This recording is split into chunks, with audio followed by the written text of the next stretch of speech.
Shalom, aujourd'hui nous parlerons de comment vaincre le péché. Paix et grâce sur vous, au nom du Seigneur. Excellente écoute. Comment puis-je vaincre le péché dans ma vie chrétienne? La Bible parle de plusieurs ressources nous aidant à vaincre notre péché. Pendant cette vie, nous ne vaincrons jamais entièrement le péché, 1 Jean 1.8, mais cela doit être notre objectif. Avec l'aide de Dieu et en appliquant les principes de sa parole, nous pouvons vaincre le péché petit à petit pour devenir de plus en plus semblables à Christ. 1. La première ressource mentionnée par la Bible pour nous aider à vaincre le péché est le Saint-Esprit, que Dieu nous a donné, à nous son Église, afin que nous menions une vie chrétienne victorieuse. Dieu met en opposition les œuvres de la chair aux fruits de l'Esprit en Galates 5,16 à 25. Ce passage nous invite à marcher selon l'Esprit. Tous les croyants ont déjà le Saint-Esprit, mais ce passage nous appelle à marcher en lui, à nous laisser conduire par lui. Cela implique de toujours le laisser diriger nos vies plutôt que de suivre les désirs de la chair. On voit la différence que le Saint-Esprit peut faire à travers la vie menée par Pierre, qui, avant de l'avoir reçu, a renié Jésus 3 fois, et ce après avoir dit qu'il le suivrait jusqu'à la mort, mais qui, après l'avoir reçu, a rendu témoignage ouvertement et courageusement aux Juifs à la Pentecôte. Marcher selon l'Esprit implique de chercher à ne pas étouffer sa voix, voir 1 Thessaloniciens 5.19, mais à être rempli de lui, Éphésiens 5,18 à 21. Comment est-on rempli du Saint-Esprit? Tout d'abord, cela relève de l'élection divine, de même que dans l'Ancien Testament. Dieu a choisi des personnes afin d'accomplir une œuvre qu'il voulait voir accomplie et les a remplies du Saint-Esprit. Genèse 41.38, Exode 31.3, Nombre 24.2, 1 Samuel 10.10. Éphésiens 5,18 à 21 et Colossiens 3.16 démontrent que Dieu choisit de remplir de son esprit ceux qui se remplissent de sa parole. Cela nous mène à notre seconde ressource. 2. La parole de Dieu, la Bible, dit que Dieu nous a donné sa parole pour que nous soyons formés et équipés pour toute bonne œuvre. 1 Timothée 3,16 à 17, elle nous guide sur la manière dont nous devons vivre et ce que nous devons croire, il nous révèle si nous nous égarons et nous aide à revenir sur la bonne voie et à y rester. Hébreux 4.12 nous dit que la parole de Dieu est vivante et efficace, plus tranchante que toute épée à deux tranchants, pénétrante jusqu'à séparer âme et esprit, jointure et moelle, elle juge les sentiments et les pensées du cœur. Le psaume 119 parle de sa profonde puissance transformatrice. Dieu a dit à Josué que la clé de son succès face à ses ennemis était de ne pas oublier cette ressource, mais de la méditer jour et nuit pour la mettre en pratique. C'est ce qu'il a fait, même quand les commandements de Dieu n'avaient aucun sens militairement parlant, et ce fut la clé de sa victoire dans la bataille pour la terre promise. Nous prenons souvent la Bible à la légère, en nous contentant de l'emmener à l'église ou de lire un chapitre par jour ou une méditation quotidienne, mais sans la mémoriser, la méditer et l'appliquer dans nos vies, ni confesser nos péchés et remercier Dieu pour les dons qu'elle nous révèle.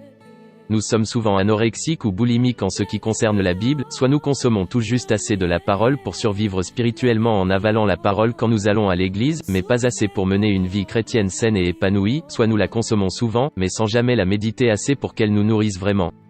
Si vous n'avez pas encore l'habitude de méditer et de mémoriser la parole de Dieu quotidiennement, il est important de commencer à le faire.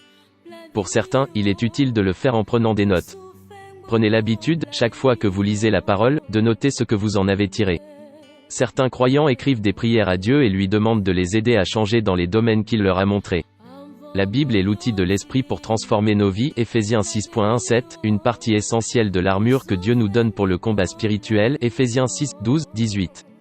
3. La prière est une autre ressource essentielle pour notre lutte contre le péché. Là encore, les chrétiens parlent beaucoup de cette ressource, mais n'y ont que peu recours.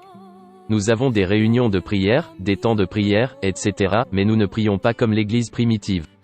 Actes 3.1, 4.31, 6.4, 13,1 à 3, Paul parle à plusieurs reprises de ses prières pour ceux auprès desquels il exerçait son ministère. Dieu nous a fait de merveilleuses promesses concernant la prière, Matthieu 7, 7, 11, Luc 18,1 à 8, Jean 6,23 à 27, 1 Jean 5,14 à 15, et Paul la mentionne dans son passage sur la préparation pour le combat spirituel. Éphésiens 6.18, quelle est l'importance de la prière pour vaincre le péché dans nos vies? La réponse se trouve dans les mots de Christ à Pierre dans le jardin de Gethsémanée, juste avant le reniement de ce dernier. Pendant que Jésus prie, Pierre dort. Jésus le réveille et dit, restez vigilants et priez pour ne pas céder à la tentation. L'esprit est bien disposé, mais par nature l'homme est faible.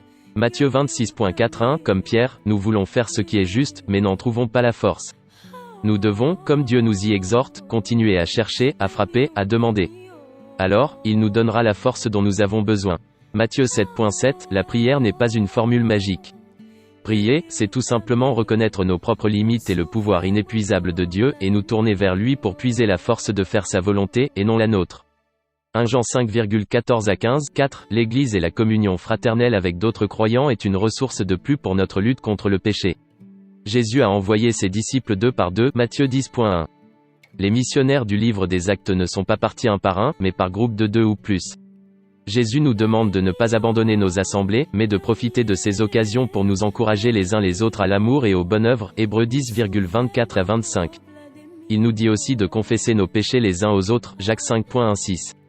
Les livres de sagesse de l'Ancien Testament nous disent que tout comme le fer aiguise le fer, l'homme s'aiguise au contact de son prochain, Proverbe 27.17, et que le nombre est une force, Ecclésiaste 4.11-12.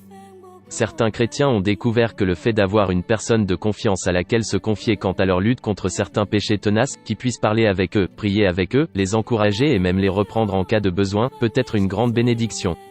Nous luttons tous contre la tentation, 1 Corinthiens 10.13. Nous confier à une telle personne ou à un groupe peut nous donner la motivation nécessaire pour vaincre même les péchés auxquels nous sommes le plus attachés. Parfois, la victoire sur le péché vient rapidement. Dans d'autres cas, elle prend plus de temps. Dieu nous a promis que si nous avions recours à ces ressources, il transformerait nos vies petit à petit. Nous pouvons persévérer dans notre lutte contre le péché en sachant qu'il est fidèle à ses promesses.